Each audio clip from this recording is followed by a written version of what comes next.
I grew up in Dallas in the Park Cities in the decade of the 50s. A middle-class family, not wealthy but comfortable. I lived in a completely segregated world. The only people of color I remember were a handyman and a housekeeper. No friends or associates of my parents were people of color. I never had a classmate or even met a child of any age who was African American or Hispanic.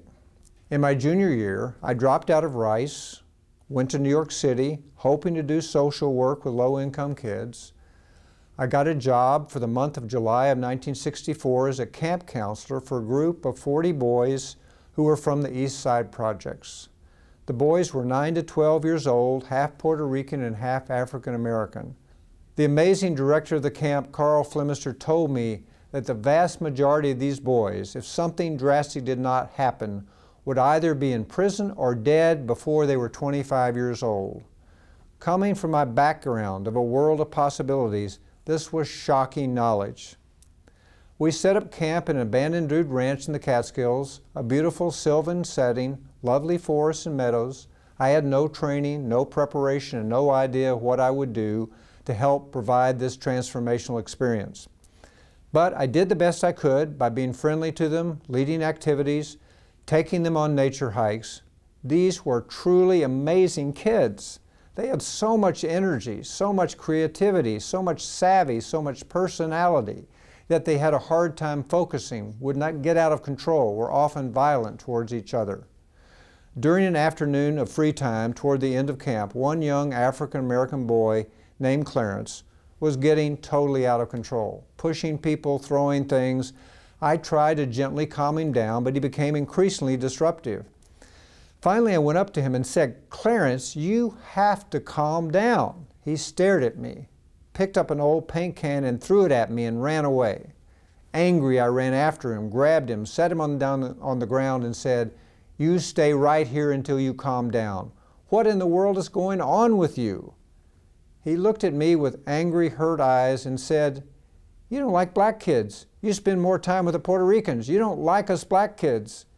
Given his prior bad behavior and the fact that I was still mad at him, I didn't take his comments seriously. The day passed, and then the last week of camp. There was little time to reflect. But in the month I spent in New York walking around, reflecting on the camp experience, the most intense and important of my life, I suddenly realized that there was truth to what Clarence said. I had unconsciously gravitated more to the Puerto Rican kids than the black kids. It was not because I thought the Puerto Rican kids were better kids or had more promise or that I liked them better. It was simply that, coming from my segregated background, the lighter color of the Puerto Rican skin was more familiar, more comfortable, and less threatening to what I'd known. And even though I had no malicious intent, I realized that Clarence's perceptions of my actions were as harmful and hurtful to him as they would have been had I had a purely racist intent.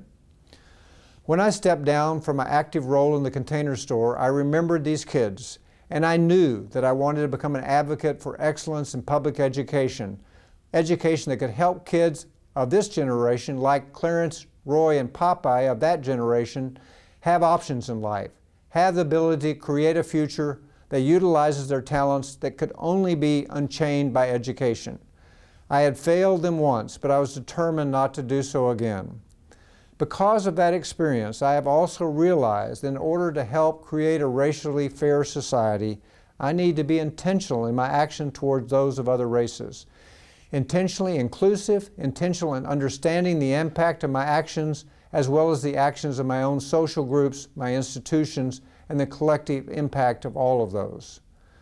That's why our foundation's participation in Dallas Faces Race is so important to me, because I think that having discussions, learning how to think and talk about race, learning how to build broad-based collaborations by removing racial barriers is critical for us to be able to work together to build a better world for everyone in Dallas, regardless of race.